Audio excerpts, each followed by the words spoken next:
till now we have completed up to the internal indeterminacy of the frame. ठीक है, clear है my dear friend?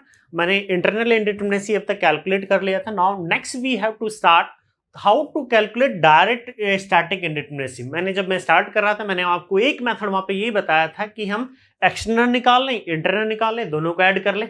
या एक और मेथड मेरे पास ये हो सकता है कि मैं दोनों को क्या करूं, डायरेक्ट कैलकुलेट करूं. ना मैं एक्सटर्नल निकाल रहा हूं ना मैं इंटरनल निकाल रहा हूं, बल्कि क्या करूं, सीधे कैलकुलेट करूंगा डायरेक्ट स्टैटिक इंडिटरमिनेसी. क्लियर है सभी को? लेकिन उससे पहले माय डियर फ्रेंड मैं आपको कुछ बताना चाहूंगा.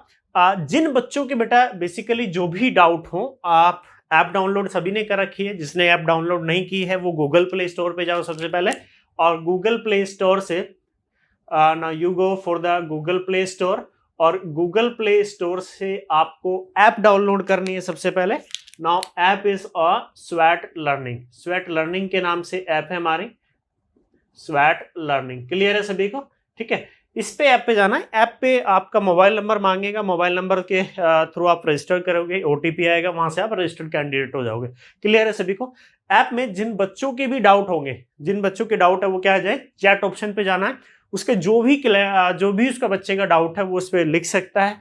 आपको विद इन 10 मिनट क्या मिल जाएगा, आंसर मिल जाएगा. ठीक है, और एट मैक्सिमम 1 आवर. अगर हम बिजी हैं तो हम मैक्सिमम 1 घंटे में आपका रिप्लाई कर देंगे. क्लियर है सभी को? आपको किसी भी तरह का, नॉट इवन स्ट्रक्चर और सर्वे के डाउट, आपके किसी भी सब्जेक्ट के डाउट हो या और भी कोई आपकी रिलेटेड क्वेरी हो, तो आप उस चैट ऑप्शन पे जाइए. चैट ऑप्शन पे हमें क्या दे रहे, क्वेरी डाल दीजिए कि सर मेरा ये प्रॉब्लम है. आपको विद इन 10 मिनट आपको रिप्लाई मिल जाएगा, और व्हाट मैक्सिमम 1 आवर के अंदर आपको रिप्लाई मिल ही जाएगा. क्लियर है सभी को?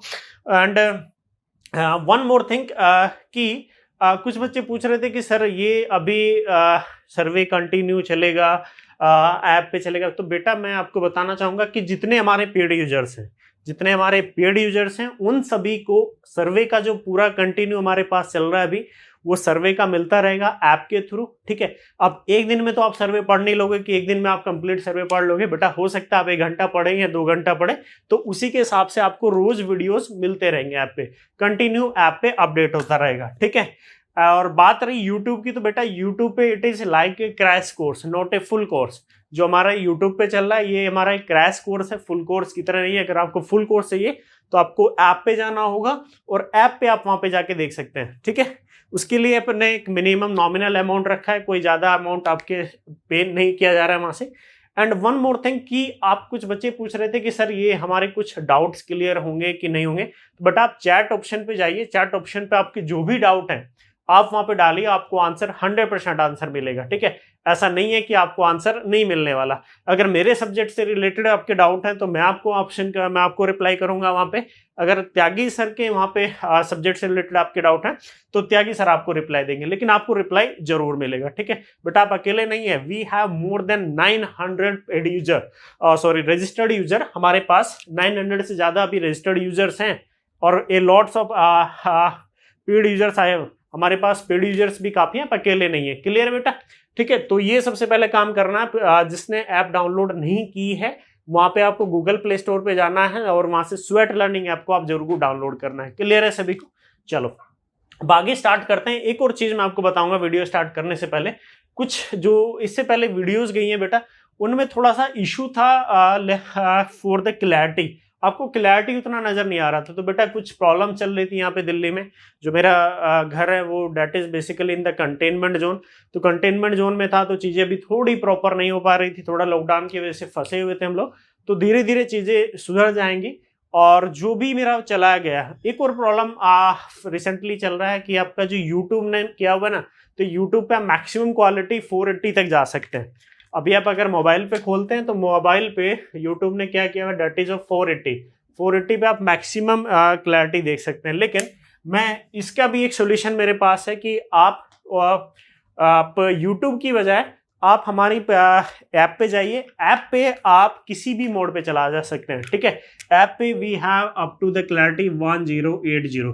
इतनी क्लैरिटी आपको हमारी इस पे स्वैट लर्निंग ऐप पे मिल जाएगी. ठीक है, तो जो लेक्चर्स आपको यूट्यूब पे नहीं देखने हैं या यूट्यूब पे आपको उतनी क्लैरिटी नहीं मिल रही है, ठीक है, तो आप ऐप पे जाइए, और ऐप पे वहां पे सेटिंग का एक ऑप्शन दिया हुआ है नीचे, कुछ इस तरह का एक ऑप्शन बना होगा सेटिंग का, उस पर क्लिक कीजिएगा और वहां से आप क्लैरिटी बढ़ा सकते हो, ठीक है। और मैं आई थिंक मैं जो ऐप का जो प्ले स्टोर है जिसपे वो रनिंग होती है वो काफ़ी बहुत ही बेहतरीन चलेगा वो, और उस पर क्लैरिटी भी काफ़ी अच्छी है, क्लियर। और रही बात जो एक दो वीडियोस में आई थिंक प्रॉब्लम था, उसमें लाइटिंग वाइटिंग का इशू था, तो मैंने बताया वो थोड़ा लॉकडाउन की वजह से इशू चल रहे थे, वो मैं उसको सुधार दूंगा, मैं उसको थोड़ा कर दूंगा सही से, ठीक है। तो ये सब करना है, बाकी जितने भी आपके डाउट हैं आप जाइए ऐप पे, और ऐप पे चैट ऑप्शन दिया हुआ है आपको, और चैट ऑप्शन पे आप अपने जो भी क्वेरी हो वहाँ पे आप लिख दीजिए, आपको विद इन 10 मिनट आपको आंसर मिल जाएगा, क्लियर। और जो मेरे स्टूडेंट्स हैं जो मैंने पढ़ाया है सबको, या त्यागी सर ने, बाकी हमारे आपके पास पर्सनल कॉन्टेक्ट नंबर भी है, आप वहाँ पे भी मैसेज कर सकते हैं, ठीक है बेटा।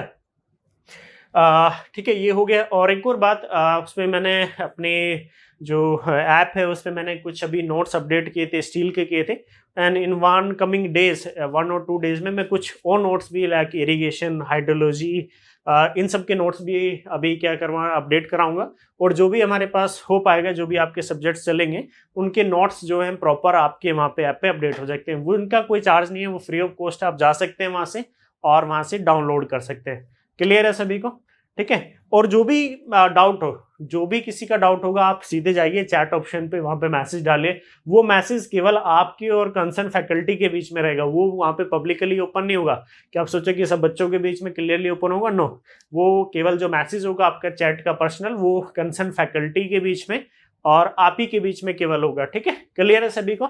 चलिए अब थे आगे पढ़ते हैं, ठीक है, आगे चलते हैं, थोड़ा देखते हैं। तो हमने अभी तक देखा था कि how to calculate internal indeterminacy, ठीक है। जो प्रीवियस लेक्चर गया था मेरा, प्रीवियस लेक्चर में मैंने बताया था कि इंटरनल इंडिटरमिनेसी को कैलकुलेट कैसे करते हैं, क्लियर है सभी को। सबसे पहले हमने देखा एक्सटर्नल इंडिटरमिनेसी कैलकुलेट करेंगे, 3 कंडीशंस बताई थी मैंने, उसमें याद होगा आप लोगों को, एक बीम के लिए बताया था, ट्रस के लिए बताया था, और इंडिविजुअल फ्रेम के लिए भी बताया था। उसके बाद मैंने इंटरनल इंडिटरमिनेसी बताया था। इंटरनल इंडिटरमिनेसी पे मैंने बीम का केस अलग बताया, ट्रस का केस आपको अलग बताया, फ्रेम का केस और बताया, ठीक है। फ्रेम में हम लास्ट में शायद एक क्वेश्चन पढ़ रहे थे, मैंने आपको याद भी होगा, we have an question that is Ashok Chakra, कि अशोक चक्र है और अशोक चक्र का मुझे क्या निकालना है, we have to calculate the internal indeterminacy, ठीक है। अशोक चक्र की मुझे इंटरनल इंडिटरमिनेसी निकालते हैं। तो माय डियर फ्रेंड, मेरे को पता है कि अशोक चक्र में मेरी कितनी स्पोक्स होती हैं, तो वी हैव 24 स्पोक्स, ठीक है। अशोक चक्र में मेरी 24 स्पोक्स होती हैं, तो मैं यहाँ पे 24 स्पोक्स बना लेता हूँ, कितनी होगी 4, ये मेरी हो गई 6, that is 8, it is 10, that is 12, 14, 16 and it is 18,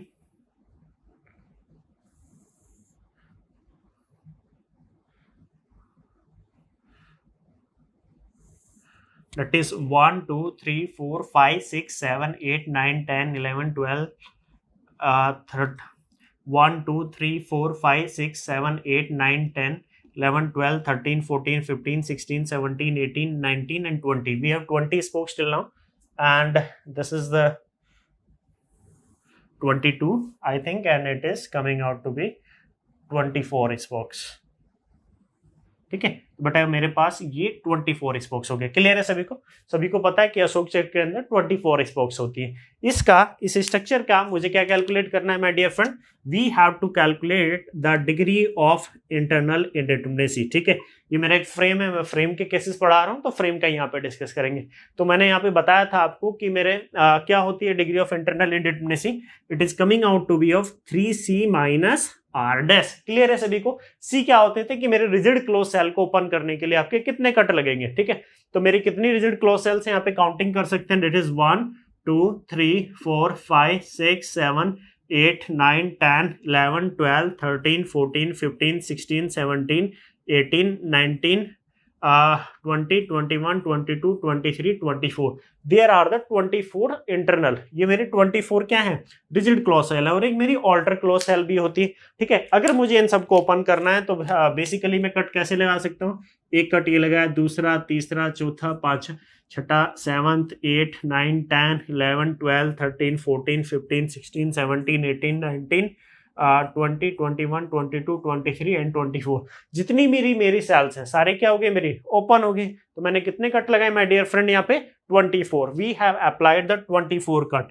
तो now 3 into 24 minus R dash. चूंकि मेरी सारी सेल कैसी है, रिजिड है. जितनी भी मेरी सारी सेलें कैसी हैं, वो रिजिड है. तो जब रिजिड है तो मुझे उनको एक्स्ट्रा रिजिड बनाने के लिए कोई रेजिस्टेंस अप्लाई नहीं करना पड़ेगा. तो माय डियर फ्रेंड, तो यहाँ पे आर डैश की वैल्यू कितनी हो जाएगी, now it is coming out to be 0. Now degree of internal indeterminacy that is DSI, it is coming out to be how much, that is 72. कितना आ गया यहाँ से, 72 आ गया. ये मेरा क्वेश्चन था. ठीक है, अब तक यहाँ पे लास्ट लेक्चर में हमने पढ़ा भी था. ठीक है, एक बार और बता दिया मैंने. ठीक है, क्लियर है सभी को. चलो अब आगे चलते हैं. Next we have to discuss about the direct how to calculate static indeterminacy. Static indeterminacy को हम कैसे कैलकुलेट करेंगे. क्लियर है सभी को माय डियर फ्रेंड, क्लियर है सभी को. चलो आगे देखते हैं कि अब स्टैटिक इंडिटरमिनेसी कैसे कैलकुलेट करेंगे. ठीक है, तो तीनों केस पढ़ने वाले हैं यहाँ पे अलग से. सबसे पहले बीम का केसेस देखेंगे, सेकंड वन ट्रस का देखेंगे, and third one for the frame. Clear है. तो now we have studied the case number 1, that is case number 1. ठीक है, केस नंबर 1 जो है मेरे लिए that is for the frame, sorry beam. Case number 1 is for beam. Beam के लिए कैसे कैलकुलेट करेंगे, नाउ फॉर बीम. बीम के लिए आप यहाँ पे कैसे कैलकुलेट करेंगे वो सब हम यहाँ पे देखने वाले हैं. क्लियर है सभी को. चलो, बीम का हमने एक्सटर्नल देखा, एक्सटर्नल इंडिटरमिनेसी कैसे कैलकुलेट करते हैं, और बीम के लिए इंटरनल इंडिटरमिनेसी कैसे कैलकुलेट करते हैं वो भी हम देख चुके हैं. ठीक है, क्लियर है सभी को. नाउ वी नो, हमें पता है माय डियर फ्रेंड कि जो मेरी स्टैटिक इंडिटरमिनेसी होती है that is DS, it is the sum of external indeterminacy plus and internal indeterminacy. External plus internal. और बीम हो, ट्रस हो या फ्रेम हो, उसके लिए जो मेरे आपकी एक्सटर्नल इंडिटरमिनेसी होती है that is coming out to be how much, R-S. यही था. और मैंने मेरे ये बताया था कि बीम के लिए इंटरनल इंडिटरमिनेसी कितनी होती है, 0. वाई, मैंने बता चुका हूं, जो मेरे प्रीवियस लेक्चर थे उसमें बता चुका हूं कि बीम के लिए मेरे इंटरनल इंडिटरमिनेसी कितनी होती है, 0. बीम के लिए कोई इंटरनल, बीम हमेशा इंटरनली डिटरमिनेट होते हैं. क्लियर है सभी को. तो now we have to calculate the direct static indetermination which is coming out to be R-S. उसकी वैल्यू कितनी आ गई यहाँ से, R-S. क्लियर है यहाँ से सभी को. नाउ R क्या बताया था मैंने यहाँ पे, R is the total number of reaction in the beam. कि बीम के अंदर आपकी टोटल नंबर ऑफ रिएक्शंस कितनी है. तो यहाँ पे लिख सकते हैं R is the number of reactions. Now you can write here R is the number of reaction, total number of reaction. R is the total number of reaction, R is the total number of reaction in a beam. In beam, beam के अंदर आपकी जो भी total number of reactions होगी. Clear है सभी को. Now what is S. S मैंने पहले लेक्चर में डिस्कस किया था. S is the equation of static equilibrium. S is the equation of static equilibrium available. Now S is coming out to be what is, S is the equation of static equilibrium, equation of static equilibrium, equation of static equilibrium available. Clear है सभी को. Equation of static equilibrium available.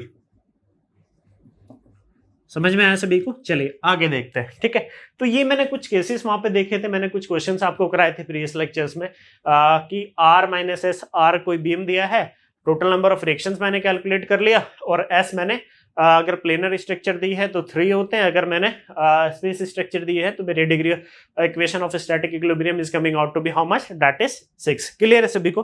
तो लेकिन बेटा ये questions होते हैं कुछ बच्चों वाले. अब कुछ आगे पढ़ते हैं, आगे कुछ इंटरेस्टिंग होगा. अब मैंने यहाँ पे एक वर्ड लिखा है, equation of static equilibrium available. मेरे पास कितनी स्टैटिक इक्विलिब्रियम इक्वेशन अवेलेबल होती हैं बेटा. इसका मतलब ये है कि बीम के अंदर मेरी कुछ कंडीशंस या किसी भी स्ट्रक्चर के अंदर कुछ कंडीशंस मेरी ऐसी बनेंगी कि वहां पे हो सकता है कि मेरे पास 3 इक्विलिब्रियम इक्वेशन ना हो सकता है मेरे पास 2 ही इक्वेशन इक्विलिब्रियम इक्वेशन अवेलेबल हो, या फिर मेरे पास मोर देन 3 से ज्यादा इक्वेशन ऑफ इक्विलिब्रियम वहां पे अवेलेबल हो। तो यानी कि कुछ स्पेशल कंडीशंस आपकी अगर स्ट्रक्चर में आती हैं तो आपकी equation of equilibrium may be more than 3 और may be less than 3 for the planar structure. Clear है सभी को?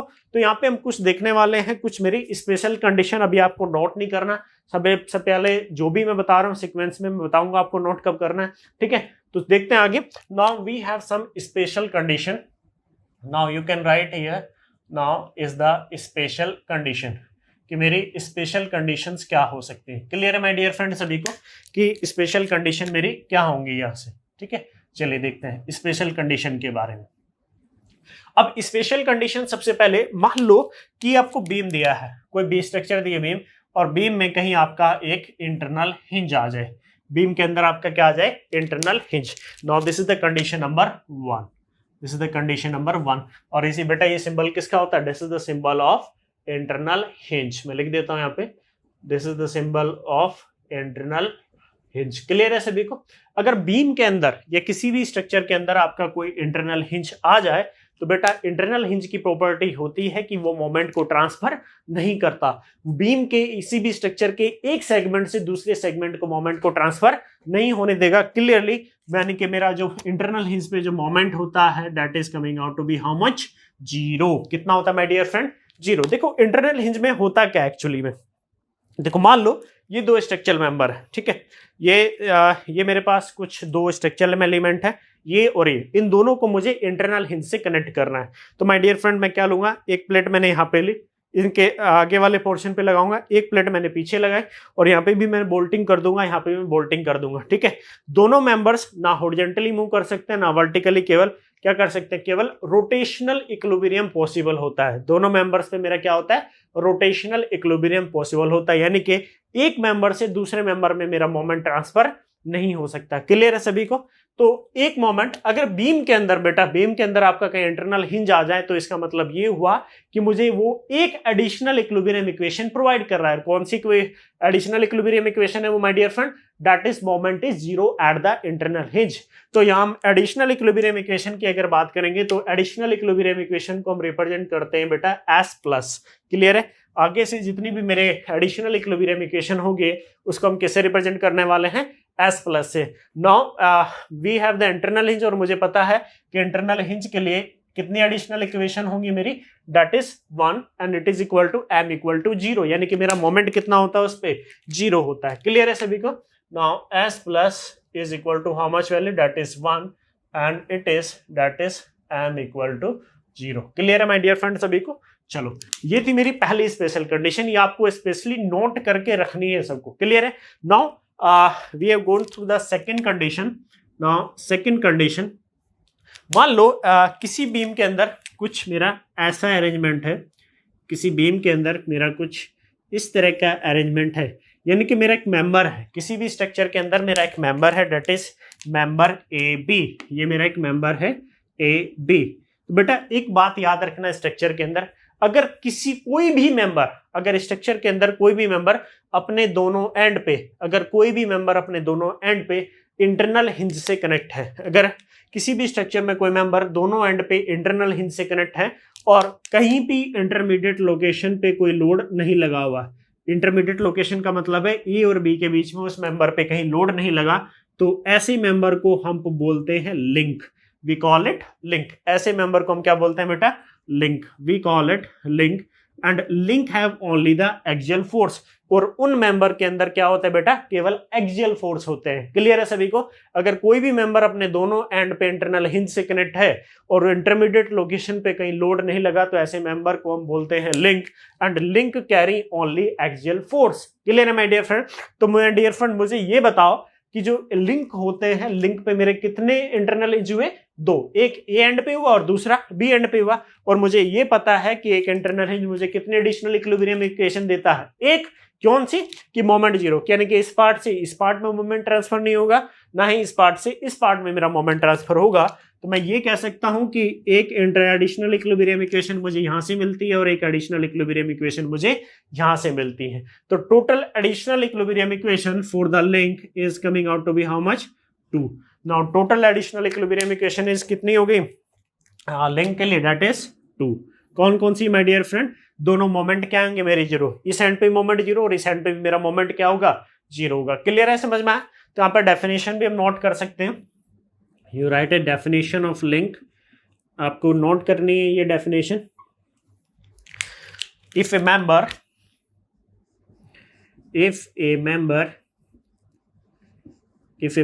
is connected at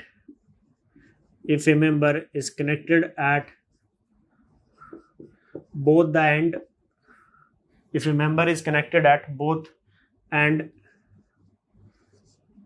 by internal hinges and not loaded at any intermediate location and not loaded at any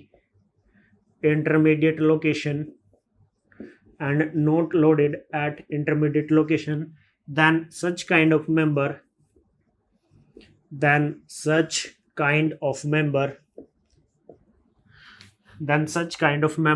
is called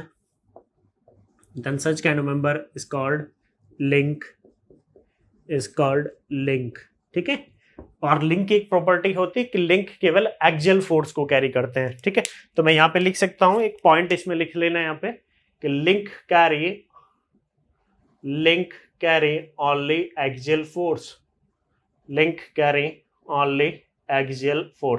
clear है my dear friend? यानी कि member A B में मेरा केवल एक ही एक्सियल फोर्स होगा। अगर ये मेंबर मेरा ए बी है तो केवल आपका इस डायरेक्शन में ही एक फोर्स होगा, एक्सियल फोर्स। क्लियर है सभी को? चलो, इतना हो गया, मेरे 2 पॉइंट हो गए। मैंने पहले दिया कोई इंटरनल हिंज आ जाए, आपका कहीं पे लिंक आ जाए तो मेरी 2 एडिशनल इक्विलिब्रियम इक्वेशन होती है। अब आगे चलते हैं, केस नंबर 3 स्पेशल कंडीशंस में तीसरा केस बता रहा हूं मैं आपको यहाँ पे। Now the third case, special condition का my dear friend third case है। Now the third case is, अगर मान लो बीम के अंदर अगर आपको कोई बीम दिया है और इस बीम के अंदर आपका कुछ इस तरह का अरेंजमेंट है। Now the arrangement is like this. ठीक है, अरेंजमेंट कुछ इस तरह का है, या इसी अरेंजमेंट को माय डियर फ्रेंड ये क्या आपकी रोलर सपोर्ट है, और या मेरा जो अरेंजमेंट है like it will be this, ये अरेंजमेंट मेरा कुछ इस तरह का भी हो सकता है। ठीक है, now the arrangement will be like this. ये कहीं ग्राउंड लेवल पे नहीं है, एक बीम का किसी भी स्ट्रक्चर का एक पार्ट दूसरे पार्ट पे रखा हुआ है थ्रू द रोलर।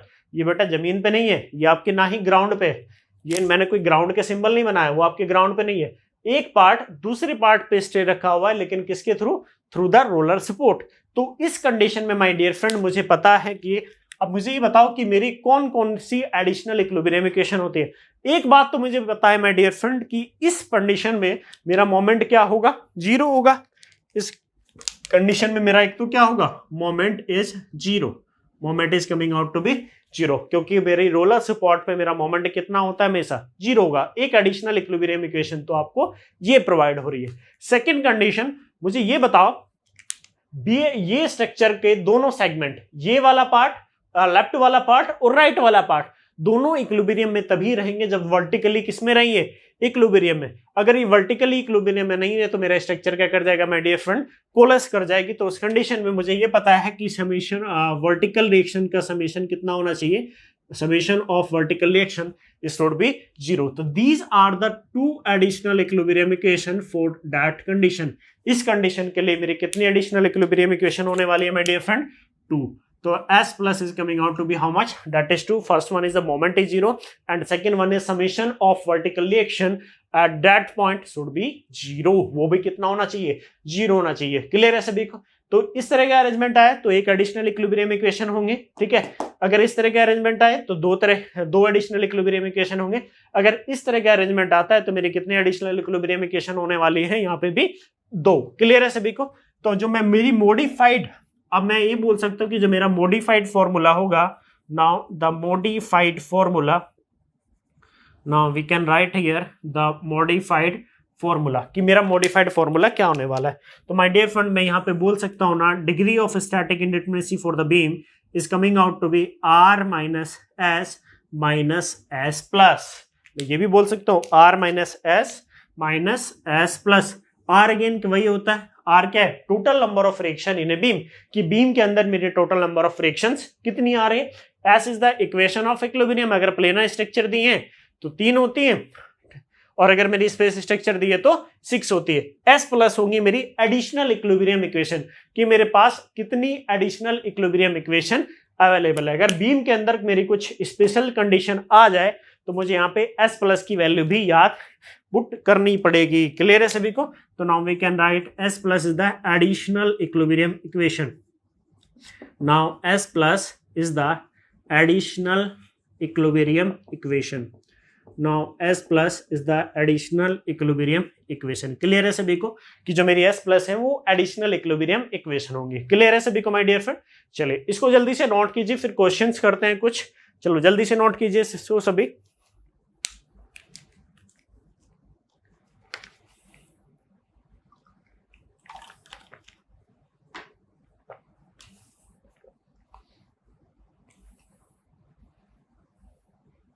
नोट कर लिया सभी ने? चलिए कुछ क्वेश्चंस देखते हैं, कुछ क्वेश्चंस करते हैं इसके ऊपर base.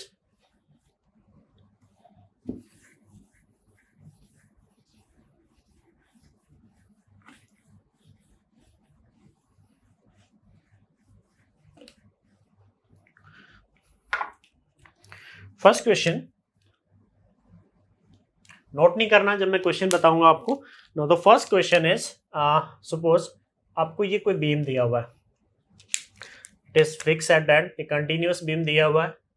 Now this is again the roller support and this is also a roller support and this is coming out to be the internal hinge. ठीक है, इस बीम के लिए मुझे स्टैटिक इंडिटरमिनेसी कैलकुलेट करनी है। तो माय डियर फ्रेंड, मुझे पता है कि जो स्टैटिक इंडिटरमिनेसी होती है for the beam, it is coming out to be how much, R minus S plus. Clear है सभी को? आर होती है मेरी टोटल नंबर ऑफ रिएक्शंस। तो माय डियर फ्रेंड, मुझे पता है कि मेरे फिक्स बीम पे, फिक्स सपोर्ट पे रिएक्शन कितनी, 3, रोलर सपोर्ट पे रिएक्शन कितनी मेरी 1, और अगेन रोलर पे कितनी होती है 1। तो टोटल नंबर ऑफ रिएक्शंस कितनी आ गई मेरी, 3 + 1 + 1, 3, 4, 5, यानी कि टोटल नंबर ऑफ रिएक्शन कितनी होगी माय डियर फ्रेंड, 5। तो यहां से मैं पुट कर सकता हूं कि ds is coming out to be how much, that is 5। अब मेरी प्लेनर स्ट्रक्चर है। एक और बात ध्यान रखनी है कि अगर कुछ नहीं दिया है तो प्लेनर स्ट्रक्चर है, अगर स्पेसिफिकली उसने क्वेश्चन में मेंशन कर दिया it is A space structure और 3D स्ट्रक्चर, तो आप तभी लेंगे। अदरवाइज क्वेश्चन में कुछ मेंशन नहीं करना है तो आप नहीं करता है तो आप क्या मानेंगे हमेशा उसको, it is a planar structure. तो कितनी होती है उसके लिए, that is coming out to be 3। Planar structure के लिए इक्वेशन ऑफ इक्विलिब्रियम कितनी है, 3। क्या बीम में मेरी कुछ स्पेशल कंडीशन आ रही है? तो my dear friend, here is the internal hinge. Beam के अंदर क्या आ रहा है, इंटरनल हिंज आया है, और मुझे पता है कि एक इंटरनल हिंज पे मेरी एक एडिशनल इक्विलिब्रियम इक्वेशन होती है, यानी कि S प्लस की वैल्यू कितनी होगी, that is coming out to be how much, that is 1। That is coming out to be how much, that is 1। नाउ ds is coming out to be 5 - 4, that is coming out to be 1। इसका मतलब ये हुआ my dear friend कि ये जो given beam है that is statically indeterminate by 1 degree. ये बीम कितने डिग्री से स्टैटिकली इंडिटरमिनेट है, 1 डिग्री से। यानी कि मुझे एक इक्वेशन की और रिक्वायरमेंट पड़ेगी इस बीम को सॉल्व करने के लिए। क्लियर है सभी को? चलो इसको नोट कीजिए, फिर सेकंड क्वेश्चन देखते हैं। सेकंड क्वेश्चन देखते हैं इसके बाद। Now question number 2, now the question number 2 देखते हैं।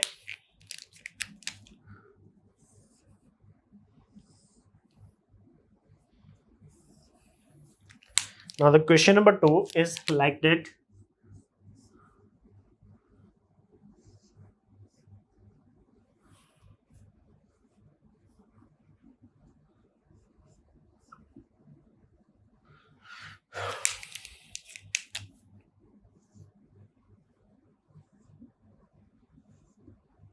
क्वेश्चन नंबर 2 ये दिया हुआ है और मुझे यहाँ पे क्या कैलकुलेट करना है, again we have to calculate the degree of static indeterminacy. Clear है माय डियर फ्रेंड?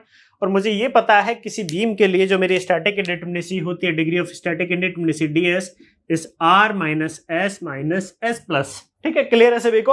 r क्या होता है, again r is the total number of reaction in a beam. किसी भी बीम के अंदर मेरी टोटल नंबर ऑफ रिएक्शंस कितनी है, तो मुझे पता है कि हिंज सपोर्ट पे कितनी होती है, 2, रोलर सपोर्ट पे रिएक्शन कितनी होती है, 1, अगेन रोलर पे कितनी, 1, और हिंज सपोर्ट पे 2। फर्स्ट लेक्चर में मैंने बताया था कि किसी भी सपोर्ट पे मेरी नंबर ऑफ रिएक्शन कितनी होती है, टोटल नंबर ऑफ रिएक्शन कितनी, 2 और 1 3, 3 और 1 4, और 4 और 2 6, यानी कि यहां से जो ds इज r की वैल्यू कितनी है मेरे my dear friend 6। Now equation of static equilibrium s कितनी होती है 3 कि 3 अवेलेबल है minus s plus additional equilibrium equation कितनी होती है।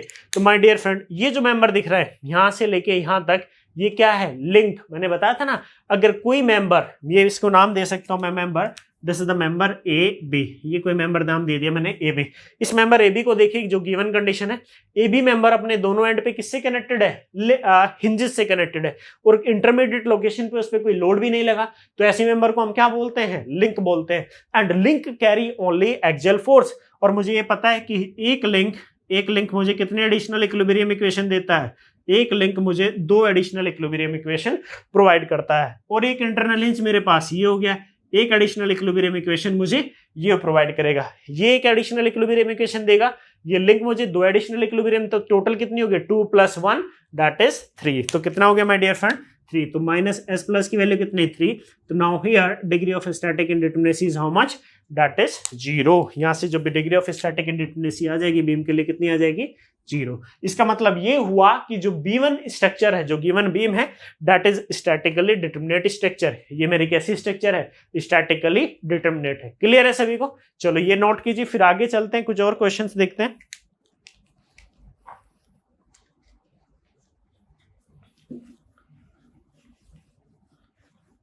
इसको नोट कीजिए जल्दी से आप लोग, जितना मैंने क्वेश्चन कराया up to question number 2 note कीजिएगा, फिर आगे चल रहे हैं हम लोग।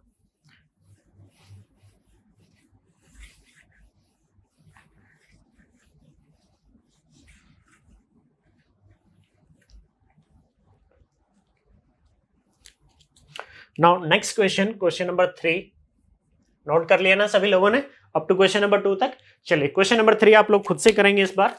Now the question number 3 is this, a continuous beam again, this is a roller support, this is again roller support and this is again roller support। मेरी कुछ रोलर सपोर्ट दी है बीम के अंदर। क्लियर है सभी को। Now these are the roller support. Clear है सभी को। And here is a internal hinge, यहाँ पे एक इंटरनल हिंज दिया हुआ है। ठीक है, चलिए कैलकुलेट कीजिए खुद से यहाँ से कि इसका आंसर क्या हो सकता है। ठीक है, चलिए इधर देखिए, नहीं हो रहा तो। Now degree of static indeterminacy my dear friend, मुझे पता है ds is coming out to be r minus s plus, यही होती है ना r माइनस s प्लस। ठीक है, r is the total number of reactions, तो टोटल नंबर रोलर पे कितनी 1, यहाँ पे भी कितनी 1, यहाँ पे भी 1, यहाँ पे कितनी होंगी 3, तो 3 और एक 4 और एक 5 और एक 6, तो यहाँ से कितनी आ गई मेरे total number of reactions. Now the total number of reaction is coming out to be 6। Equation of equilibrium कितनी होती है दैट इज 3। एडिशनल, क्या आपको इस बीम के अंदर कुछ स्पेशल कंडीशन नजर आ रही है? Yes, we have an internal hinge. हमारे पास क्या है एक इंटरनल हिंज, और मुझे पता है एक इंटरनल हिंज मुझे एक एडिशनल इक्विलिब्रियम इक्वेशन प्रोवाइड करता है। एडिशनल का मतलब मोमेंट वहां पे 0 होगा, यानी कि बीम के इस पार्ट से इस पार्ट में कोई मोमेंट का ट्रांसफर नहीं होगा, यानी कि s प्लस की वैल्यू कितनी आ गई my dear friend. Now s plus is coming out to be 1। तो now degree of static indeterminacy is coming out to be 6 - 4। Now ds is coming out to be how much that is 2। Now degree of static indeterminacy कितनी आ गई यहाँ से clear 2। इसका मतलब ये हुआ कि ये जो गिवन बीम है ये कितने डिग्री से स्टैटिकली इंडिटरमिनेट है 2 डिग्री से, यानी कि इस बीम को सॉल्व करने के लिए मुझे 2 एडिशनल इक्वेशन की और रिक्वायरमेंट पड़ेगी, तभी इस बीम को मैं क्या कर सकता हूँ एनालिसिस कर सकता हूँ। बेसिकली मैं जो स्ट्रक्चरल एनालिसिस होता है उसका पर्पज क्या होता है किसी भी स्ट्रक्चर का एनालिसिस करना। एनालिसिस का मतलब है कि डिफरेंट सेक्शन पे फोर्स और मोमेंट की वैल्यू को कैलकुलेट करना। क्लियर है सभी को। चलिए नोट कीजिए, उसके बाद 1-2 क्वेश्चन और देखते हैं।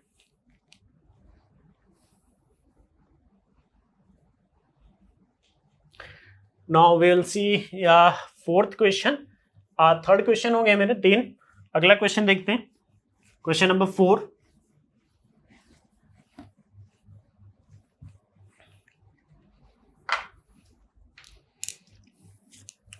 Now is the question number 4। Question 4 देखते हैं। क्वेश्चन 4 और 5 आप खुद से करेंगे, मैं आपको टाइम दूंगा यहाँ पे।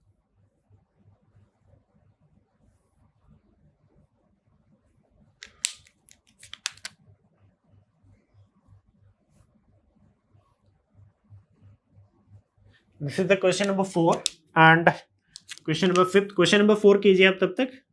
Now the question number 5th is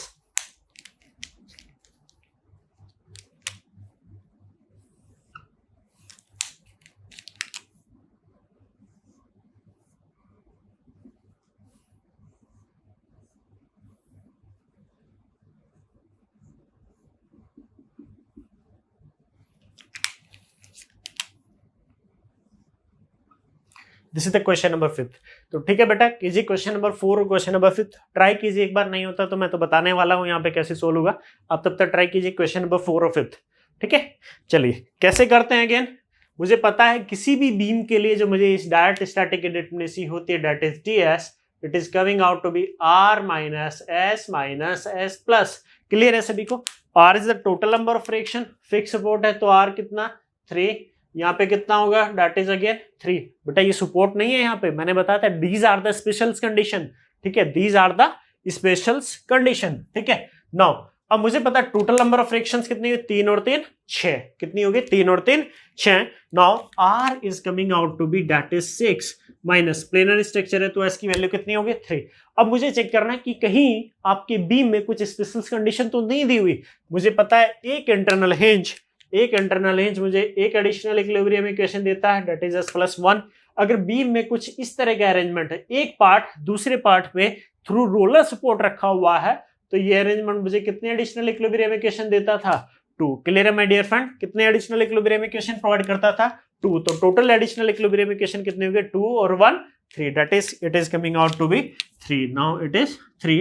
now degree of static indeterminacy is coming out to be 0। तो दैट मींस इसका मतलब ये हुआ माय डियर फ्रेंड कि जो गिवन स्ट्रक्चर है, जो गिवन बीम है वो क्या है, स्टैटिकली डिटरमिनेट है। क्लियर है सभी को? चलिए क्वेश्चन नंबर 5 कीजिए, क्वेश्चन नंबर 5 ट्राई कीजिए सभी लोग।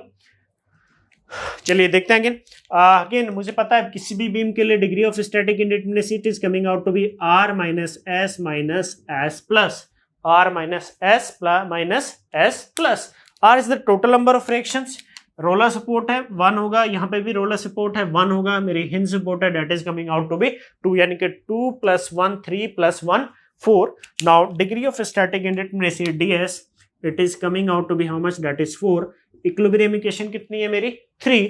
क्या बीम में आपको कोई स्पेशल कंडीशन नजर आ रही है? तो माय डियर फ्रेंड मुझे एक इंटरनल हिंज यहाँ पे दिख रहा है और मुझे पता है कि एक इंटरनल हिंज मुझे एक एडिशनल इक्विलिब्रियम इक्वेशन प्रोवाइड करता है that is s plus is how much that is 1। कितना होगा my dear friend? That is 1। Now it is again -1। Now degree of static indeterminacy ds it is coming out to be how much that is 0। Degree of static indeterminacy कितने आ गए 0, यानी कि जो given structure है, जो given beam है again वो कैसा है, स्टैटिकली डिटरमिनेट है। कैसा है? स्टैटिकली डिटरमिनेट है। क्लियर है? क्या मैंने ये सॉल्यूशन ठीक किया है? तो क्या माय डियर फ्रेंड मैंने ये क्वेश्चन सॉल्यूशन ठीक किया है? आप खुद सोचिए, सोच के बताइए मेरे को, क्या मैंने क्वेश्चन सही किया है कि गलत किया है? दिस क्वेश्चन ट्रू और रॉन्ग? क्या ये सवाल सही है? क्या बेटा ये सवाल सही है? बिल्कुल सही है। लेकिन माय डियर फ्रेंड यहाँ पे एक और कंडीशन हो सकती थी। क्या कंडीशन हो सकती थी? कि मान लो अगर बीम पे, आपको दो बातें याद रखनी है कि बीम पे अगर उसने लोडिंग मेंशन नहीं की, कोई भी स्ट्रक्चर है, बीम दिया है, बीम की बात कर रहे हैं यहाँ पे, अगर बीम पे उसने लोडिंग मेंशन नहीं की तो मैं ये मान के चलूंगा कि उस बीम के ऊपर मेरी एक जनरलाइज लोडिंग आ रही है। जनरलाइज लोडिंग का मतलब क्या है कि उस पे हॉरिजॉन्टल फोर्सेस भी आएंगे और उस पे वर्टिकल फोर्सेस भी आ रहे हैं। अगर बीम पे लोडिंग मेंशन नहीं कर रहा तो मैं क्या मान के चलूंगा, एक जनरलाइज लोडिंग, और जनरलाइज लोडिंग का मतलब ये है कि उस पे हॉरिजॉन्टल फोर्सेस भी और उस पे वर्टिकल फोर्सेस भी है। तो माय डियर फ्रेंड मुझे ये बताओ, अगर इस बीम के ऊपर आपके केवल वर्टिकल फोर्सेस हों, इस बीम के ऊपर आपके केवल वर्टिकल फोर्सेस, ये एक वर्टिकल फोर्स लगा है, कोई हॉरिजॉन्टल लोड नहीं लगा, इस बीम के ऊपर आपका केवल एक वर्टिकल लोड लगा है। अगर बीम के ऊपर केवल वर्टिकल लोड लगा है, कोई हॉरिजॉन्टल लोड नहीं लगा, तो माय डियर फ्रेंड मुझे ये बताओ, तो क्या इस हिंज सपोर्ट पे आपकी कोई हॉरिजॉन्टल रिएक्शन डेवलप हो सकती है? क्या इस सपोर्ट पे मेरी कोई हॉरिजॉन्टल रिएक्शन डेवलप हो सकती है? बिल्कुल नहीं, क्योंकि माय डियर फ्रेंड इस स्ट्रक्चर पे कोई हॉरिजॉन्टल लोड नहीं आ रहा। मैं यहाँ पे खड़ा हूं, मैं डियर फ्रेंड मैं यहाँ पे खड़ा हूं, अगर मान लो कि मेरे ऊपर कोई वर्टिकल लोड लगा है, तो क्या मैं हॉरिजॉन्टल डायरेक्शन में मूव करूंगा? तो आंसर विल बी नो। अगर मैं हॉरिजॉन्टल डायरेक्शन में ऐसे खड़ा हूं और मेरे ऊपर कोई हॉरिजॉन्टल डायरेक्शन में लोड लगाता, क्या मैं वर्टिकल डायरेक्शन में मूव करूंगा? कभी भी। Answer will be no. इसका मतलब इस बीम के ऊपर माय डियर फ्रेंड अगर उसने लोडिंग मेंशन कर दी, तो माय डियर फ्रेंड मुझे अब बताओ, क्या इस पे दो रिएक्शन डेवलप होंगे? नहीं, वो तो बीम के ऊपर कोई लोडिंग नहीं देती। जब बीम के ऊपर कोई लोडिंग नहीं देती तो मैं एक जनरलाइज लोडिंग मानता है। जनरलाइज लोडिंग का मतलब उस पे हॉरिजॉन्टल लोड भी मानता और एक वर्टिकल लोड भी मानता। इसका मतलब अब इस बीम के ऊपर मेरी कितनी रिएक्शन डेवलप होंगी? केवल वो एक, वो भी किस डायरेक्शन में? Vertical direction. मेरी हॉरिजॉन्टल डायरेक्शन में कोई भी इक्वेशन हो, कोई भी रिएक्शन डेवलप नहीं होगी, क्योंकि रिएक्शन क्या है? Reaction is the resistance against deformation. तो माय डियर फ्रेंड, जब ये भी हॉरिजॉन्टल डायरेक्शन में मूव ही नहीं कर रहा है, डिस्प्लेस ही नहीं हो रहा है, तो इसको रिस्ट्रेन भी कोई नहीं करेगा। इसका मतलब इस पे कोई रिएक्शन डेवलप नहीं होगी। तो my dear friend, now D S it is R minus S plus. Second condition में जब मैंने लोड लगाया इस पे, नाउ आर क्या होगा अगेन? फिर 1 + 1 यानी कि it is coming out to be 3। R is the number of reaction and it is coming out to be how much? That is 3. Equation of equilibrium कितनी होंगे? कितनी होती है प्लेनर स्ट्रक्चर के लिए? 3 होती है। कौन कौन सी? Summation fx is equal to 0, summation fy is equal to 0 and third one is summation m equal to 0. These are the 3 equation of equilibrium for planar structure. तो my dear friend, मुझे ये बताओ, क्या हॉरिजॉन्टल डायरेक्शन में मेरा summation fx 0 है? बेटा वो तो ऑलरेडी 0 है, आपको 0 करने की जरूरत नहीं है। यानी कि समेशन fx मेरे लिए क्या हो गया? Useless equilibrium equation. fx become, summation fx become a useless equilibrium equation. यानी कि माय डियर फ्रेंड, मुझे ये पता चला कि अब मेरे पास 2 ही इक्वेशन ऑफ इक्विलिब्रियम अवेलेबल है। कौन कौन सी? एक समेशन fy इक्वल टू 0 और एक समेशन m इक्वल टू 0। एक समेशन fy इक्वल टू 0 और दूसरी summation m equal to 0। Now s की वैल्यू कितनी हो जाएगी? 2। एक इंटरनल हिंज आया है तो एक एडिशनल इक्विलिब्रियम इक्वेशन देगा। Now ds is again how much? That is 0। ds की वैल्यू हमें फिर से कितनी आ जाएगी? 0। Now the given beam is statically determinate. जो मेरा गिवन बीम है वो कैसा है? Statically determinate. क्लियर है सभी को? जो मेरा बीम है वो कैसा होगा? That is statically determinate. Clear है सभी को? ठीक है, क्वेश्चंस कर लेंगे बीम के ऊपर। ठीक है, क्वेश्चन कर लेंगे सभी लोग बीम के ऊपर। चलो इसको जल्दी से नोट कीजिए, फिर आगे चलते हैं नेक्स्ट केस की तरफ। आप जब तक नोट कीजिएगा इसको,